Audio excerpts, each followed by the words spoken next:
Anybody got any questions for Dale? I need you to come right up here so I can give you a microphone. We're going to let you ask the questions. All right? First man. Dale, I recently just heard that the WCW is being bought by the WWF. Can you tell me something about that? First question. Yeah, the first question I knew was coming up. The WWF did purchase the WCW, so we're all under Vince McMahon right now. Cool.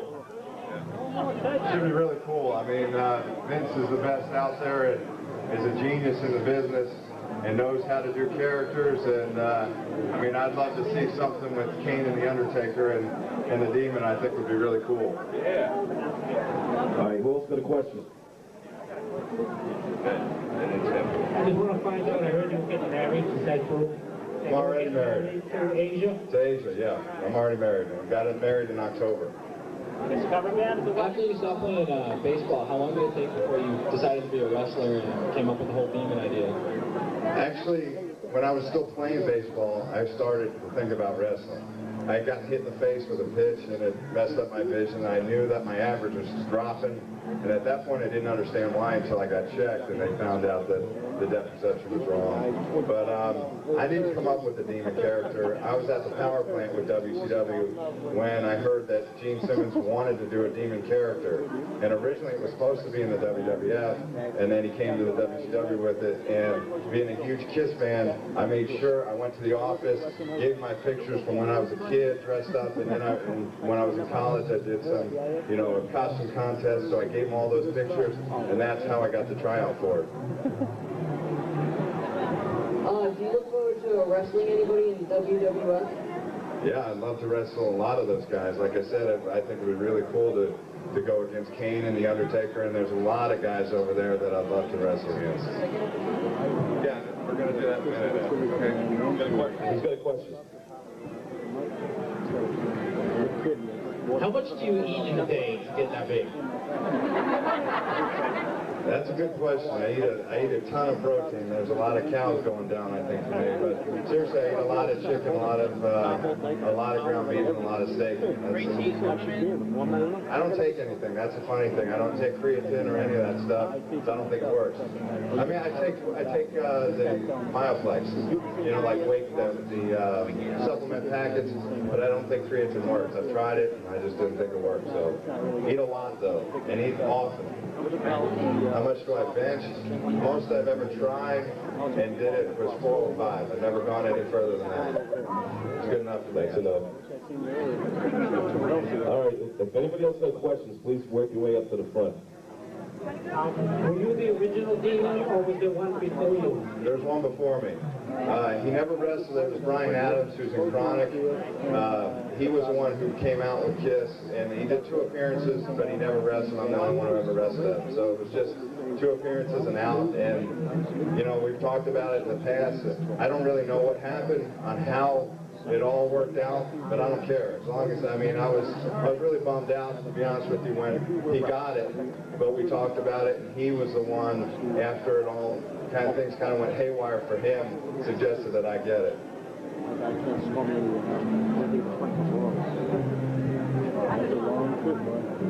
don't know if you know the situation with the Ultimate Warrior, but would you be looking forward to wrestling against him in the future? Yeah, you know, I would love to wrestle any of the guys that are, you know, big-time icons and been huge in the sport. I mean, the one guy I really want to wrestle is Hogan. I mean, I'd love to. I mean, he's the ultimate, and I'd love to wrestle him. And probably the guy that's not in either organization right now that I'd like to wrestle is Scott Hall. I think he's probably one of the best big men in the business. Who else got a question? Bring him down, I'll get him. He'll be next. How come you didn't wrestle in a while? How come you haven't wrestled in a while? There's been a lot of changes in WCW. At first, I got married, and that took me off for a little bit. But when they kept changing ownership, and the presidents that would come in with, it was Vince Russo, and then he left, and then Kevin Sullivan took over. It just kind of, the storylines kind of got taken out for me. And it actually, this character was never supposed to be one that went straight through. I would come in, come out, come in, and come out. It's been a little too long for me to stay out. So I actually been wrestling again for WCW on non-televised matches, and it's going to be interesting to see what's going to happen with the WWF.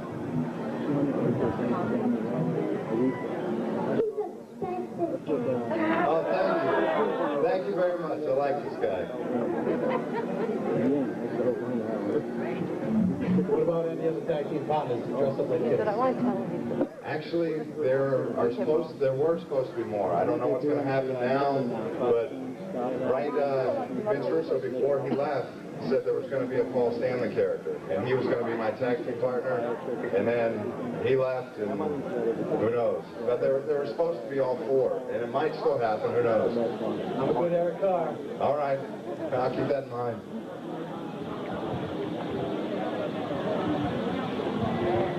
Any mishaps or near mishaps breathing fire?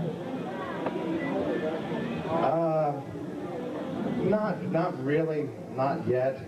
I mean, actually, the funny story is, they told me on a Friday that I was breathing fire on Monday, and I didn't know how to do it. So I called Kiss. They told me to meet them in New York, and they taught me with Gene and Spiro. I don't know if people probably know who Spiro is. They were the two that taught me, actually at Jones Beach, to make sure, and then I did it. It was only, I practiced a few times and went and did it live on Nitro the first time. So right now, I'm, knock on wood, nothing has really happened, but, you never know. I was with Who else got a question? so he was loaded with great words. When do He you was start gone. wrestling at WWF? I'm not really sure. There's a lot of things that they just bought WCW, so there's a lot of changes going to be happening, so it might take a while to see where everything is going. All right, if you have questions, you're going to work your way up to the front. Microphone only reaches so long. No, he just quit. And I said, good. Is it true that you taught your wife to spit fire as well? Yeah. How long did it take her? I just saw you. She actually, I think, did it faster than me. I mean, she was good right away. I mean, she watched me quite a few times. We actually practiced on the driveway, and I think the neighbors think that we're kind of the freaks of the area, which I think we are. Because we got 3 wolves at home sitting there watching us breathe fire, but she did it, she learned really fast. It only took her probably a day, just me watching me, and then she tried it. Well, I'm a Fed. No, and she's got a tongue ring, which is hard to, that's even harder I made it to up in breathe this fire meetings with.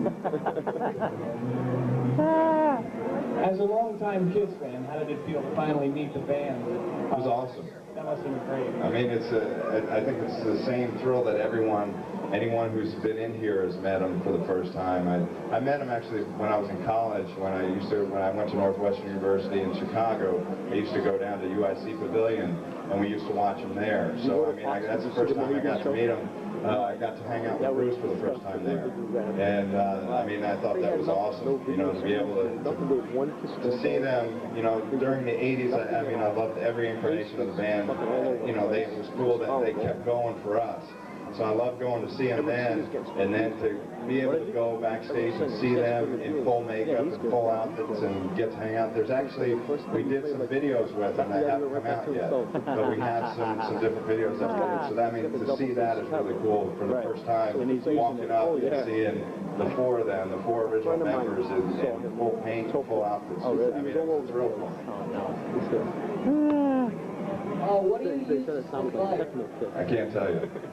Don't try it, please. I mean, Gene says it, I'm sure. I don't want anybody to try it, any of the kids to try it. It's very dangerous, so, just don't mess around with that. Who said anybody's going to try it? I don't know. How is it wrestling with the makeup on? Is it the same makeup that like Demolition, The Ultimate Warrior, Powers of Pain, or the Legion of Doom? Is it the same kind of makeup that they use? Yeah, we all use the same stuff, Sting, everybody, because we can't really wear the same grease paint stuff. It smears and it gets all over everything. This is it's actually a liquid latex. It dries, nothing comes off. I mean, it flakes off a little bit, but it's a lot easier on us. If you have any more questions, up here to the front. Who else got questions? Everybody's shy. No one wants to ask a question. How was it doing the Kiss Fan Club show that they showed on VH1? It was cool. That looked pretty good. Yeah, it was, I mean, they shot a ton of footage. I mean, they probably had about 10 hours of footage that they, you know, squashed down. And, you know, I was bummed out that Bill Starkey didn't get more time. You know, that was kind of, it just came and was gone. But, I mean, for me, it was great. I mean, they called me up. I was in Oklahoma City backstage, and they found out that I was a Kiss fan, and they questioned me for probably a half an hour on the phone to see if I really was a Kiss fan, and naming albums and what it meant to me, you know, what Kiss has meant to me, how it's changed my life. And I mean, some of that was on the fan club show, and I think they did a really good job with it. I mean, you condense 10 hours into probably, I think it was like only 8 minutes or something in segments. I mean, I thought they did a real good job on it. It was a lot of fun to do. I mean, whenever you get a chance to represent Kiss and do anything with it, it's really cool. Who else got a question? We're going to take a couple more, and then we're going to keep going. Yeah, when you did the VH1 fan club, and one of the wrestlers says he hates everything about the team and you beat on Kiss. How did that make you feel? That's why I beat him up. Yeah, because the team is also the best. So is Kiss, and that's So I appreciate that. That's how I feel too, so I appreciate that. I bought it in advance. Okay, who wants to ask the last question? Get in line. We're trying to cram everything in here. Probably, maybe 5 minutes. Now that Vince McMahon is bought 5 minutes after this guy, he'll probably is he come going on. to like end WCW and just form one company, or still have two separate organizations? Well, pretty much, you know, it's kind of funny. All I know is pretty much everything that everyone else knows if you're reading on the internet, because nothing has really come out beyond, as it looks right now, he's going to put, they're on Viacom channels, so it's like, you know, they have MTV and CBS and TNN, so he's planning, I think, to put WCW on another channel and go, so that he's going to keep them both separate, which I think would be really exciting for the fans. I mean, for the fans, as me as a fan of wrestling and watching it, you know, who's going to show up on whose show, I think is going to be pretty cool. And you never know who's going to be, you know, attacked in which arena, where it's going to happen. I think there's going to be a lot of new surprises. I heard about Howard Stern the other day. And they asked him about that. He said he might down the line interdivision belt. Yeah, the guy here was saying that he heard on the radio, it was Howard Stern, Vince McMahon was on, and they were talking about having one belt between the two. I mean, I think there's so many different things that can happen, so many storylines. I think it's going to make for great TV. I know that it's going to bring renewed life to WCW, as you know, in the last 6 months. I mean, I haven't been on the show, but it's kind of been sliding down the wrong side. And I think with Vince behind it, anything is possible, because the guy is a genius in the wrestling business. I mean, you don't become a billionaire, you know, if you don't know what you're doing. I mean, he is just a genius. And you could see guys that weren't big stars in the WCW that went over to the WWF. Chris Jericho, for example, was kind of, you know, a mid-card guy and went right to the top of the WWF because they know how to do it. They know how to make people stars. So that's what I'm excited about, just to see all that and see the possibilities of wrestling some of the big guys over there. And I don't watch them, I just put them away, so I don't even... What's that? Yeah, it's great. I think it's going to be exciting for the fans. Anybody else? You think he'll think you're a bad guy? You know, Who knows? I don't know. You never know. I don't care. I just want to go out there and wrestle anybody. I don't care who it is at any time. Why Love Gun is the finishing move? Why Love Gun? It's no longer. What's that? It's a false song, you know, the demon makeup and everything. The true story behind that was I didn't come up with that. I didn't think so. No. I came up with, it was supposed to be called The Kiss of Death. If you ever watched, anyone has the tapes of my first matches in WCW, they call it The Kiss of Death. And then they didn't want that, so I said, it's got to be Destroyer. And then all of a sudden, that Mark Madden said, Love Gun, it's the Love Gun. And I said, why the Love Gun? He goes, it's just a great name. I said, no, it's got to be Destroyer. But he threw it out there on TV, and that's how it got named Love Gun. but it was supposed to be Kiss of Death or Destroyer, so I've changed it. I don't even do that anymore, and there's a brand new one that I've been using on the house shows around. It's been, now it's the Destroyer. It's way better than the last one, so it's fun to do too.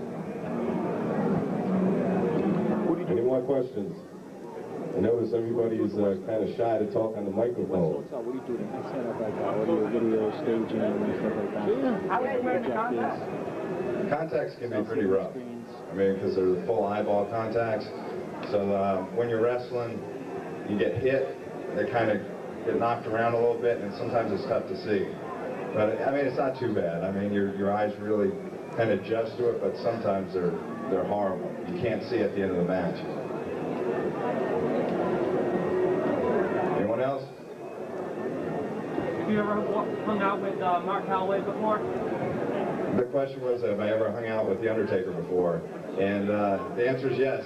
And ironically, one of the times was in Tampa at the show, the Farewell Tour show with Kiss.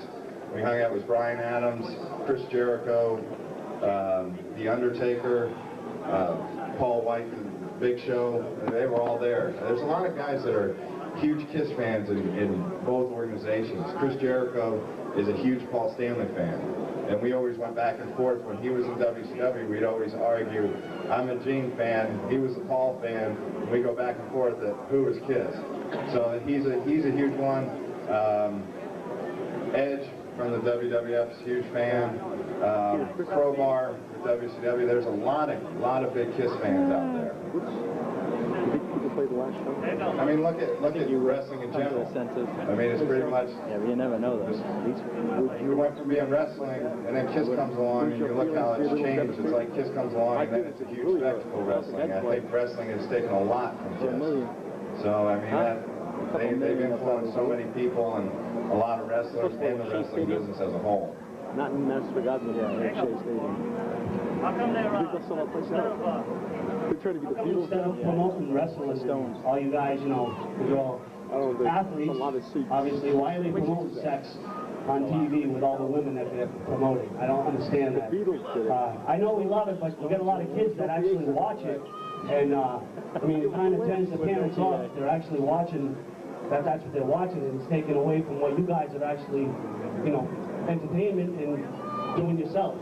Well, I think what happens is you change and have that stuff because people want it. Right. You know what I mean? And then if you watch any of the sitcoms starting at 8 o'clock, I mean, it's all over everything. And, you know, the one thing that we promote, you know, there's violence in what we do in terms of wrestling, but it's sports entertainment. We don't make any, you know, we don't try to hide it. It's entertainment. Now, you never see, I mean, you could go watch an Arnold Schwarzenegger movie, and how many people does he blow away in one movie? It's 30 minutes backstage. And we don't do anything with killing. There's no, you know, killing scenes. There's no anything like that on our shows. You know, that they're saying that they push the envelope, that kind of thing. Most of that, they try to do after the 9 o'clock hour. 9, 10 o'clock, that time is when they're trying to do it, so kids are going to bed. You know, the kids that are too young to watch it hopefully will be in bed. So, I mean, if you really break it down, we don't do anything like they do in movies and these made-for-TV movies. You don't see any of the hardcore violence and sex acts. You know what I mean? I just think that they're taking it away from you guys, of your ability to wrestle and what you train for and how you guys, for certain athletes, like football players and basketball players, they don't actually put that there, but they're adding more to that than what you guys do. That's why they go. Well, it's entertainment and it all fits. It all helps, you know, create the whole show. Pretty damn good to me, but Right. Well, it really is kind of to set up the entire show. There's everything in there, and everything that the women do build for the guys, and vice versa. I mean, everything is building towards one thing. you answered my question. All right.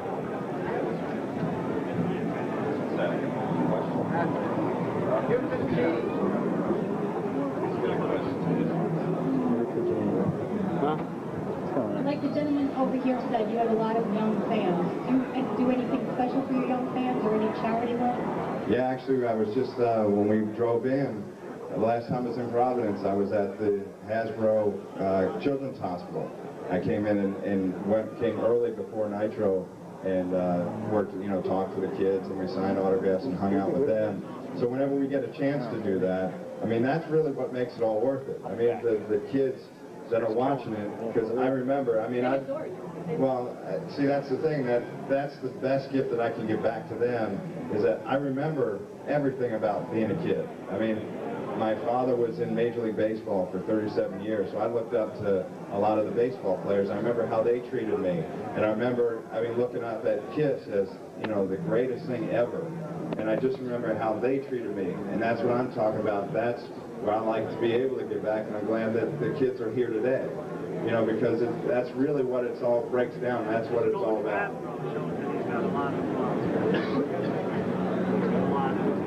Who else got a question?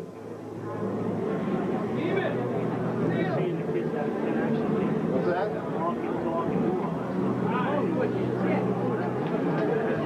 How's that? All right? Anyone else? What about you? That's a cool-ass costume. I like that. I like that. Anybody else?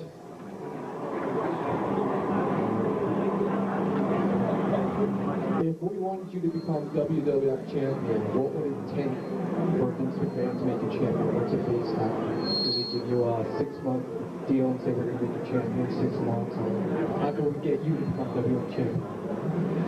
I mean, there's ways to using the internet for fans is a big way to voice your opinion.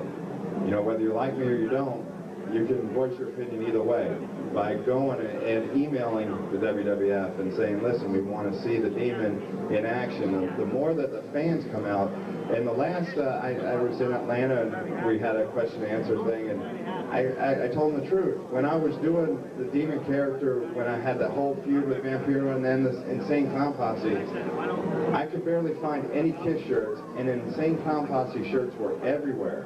And that's what I was trying to say is, the more that the Kiss fans get involved, the more this character gets over. I mean, the more that the email comes in and that people really do want to see it, and it goes both ways. If you don't want to see it, email them that you don't want to see it. It's either way. If you don't like me, that's okay. But if you want to see me, that's one of the ways to do it. So what are we all going to do when we get home tonight? www.wwf.com? Yeah. There you go. Sounds good to me. I mean, I love to see fans, the Kiss fans. That's one of the things that I can guarantee you, if you're at one of the shows, I will find the Kiss shirt. Because it's one of those things that, as a Kiss fan, you see someone walk, you're instantly drawn to that person going, hey, he's got a Kiss shirt, he's got to be pretty cool. So that's, whenever I'm in the ring, there was one guy that emailed me, he said, I saw you at the show, you pointed at me, he was wearing a big Gene Simmons shirt. I mean, if you're in the crowd, I'll find you. That's the one thing. It's awesome to see the Kiss shirts out there. I mean, there's so many members of the Kiss Army. That's one thing that I would love to happen, is eventually down the road get as many Kiss fans in one arena as we can get, and everyone wearing the Kiss Army gear. I mean, I think that would be pretty cool.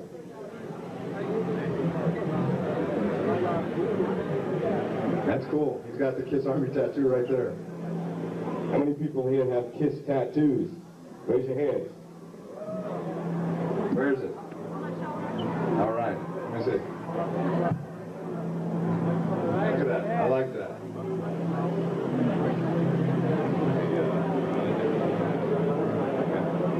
All right, who's going to be the lucky fan to ask the Demon the last question today? First hand I see.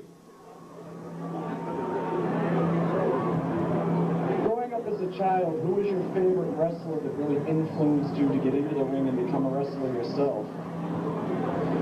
There were a few. I mean, I remember just being in awe of Andre the Giant. Just remember sitting there going, oh my God, that guy can't be that big. And then, I mean, I think along with a lot of kids my age, Hogan. I mean, you sit there and go, there are a few, that someone said about the Ultimate Warrior. I mean, you said the Ultimate Warrior, I always thought that was a cool gimmick too. I mean, he's huge. When you see someone that big and that ripped, I mean, you're instantly drawn to it. So, I mean, those three probably, influenced me really to get into wrestling. And when I was thinking about wrestling and being a pro wrestler and a character, I always, before this came about, I always wanted to do some kind of character that was like Gene in the ring. And there were a few people that saw it. It happened really fast. They started me in another character called the MVP, which was mine, because I took my baseball background and then I put face paint on to basically be like, you know, a Gene Warrior baseball player mix of all my, you know, all my passions and kind of crush them together, and that's how that came about. But one of the greatest nights is when they pulled me aside after I had a match with Horace Hogan. They said, that's the last time you're going to do it. And I was shocked because it only happened twice. And they said, you got the demon character. And I was like, great, you know, and, you know, took my stuff off and I'm like, that's awesome. So, I mean, that was one of the coolest nights for me. Okay, let's hear it for Dale Torbo, the Demon! What we're going to do is Dale's going to take a little break. We're going to get Bill and Coyne up here for a little while, do a Q&A, and then we're going to do the autograph sessions after that. Remember, there's going to be Polaroids available where you can take a picture. If you got a camera, that's fine. But if you don't have a camera and you want a picture with the Demon or Bill O'Coin or later Bruce Kulick, you're able to get a Polaroid picture, an instant picture, next to the Demon, autographed by the Demon on the spot for $5. So those are going to be available. Today in the Demon get-up, it begs the question, where did he end up? What, is he outside the building? Is he outside picking up leftovers from Gene Okerlund? Are you kidding me? Well, I'm going to get in trouble for that one, I can tell already. Butterfly double underhook, salto by the Demon. Proud to be the show of the year from San Francisco. The chicken wing up, the chicken wing slam from Demon. The kiss of death, he calls that maneuver, and it was the kiss of death for Rick Cornell. Oh, it got dark in here. Yes, I'm Scott Hudson. We'll send it back to Tony and Bobby in the studio.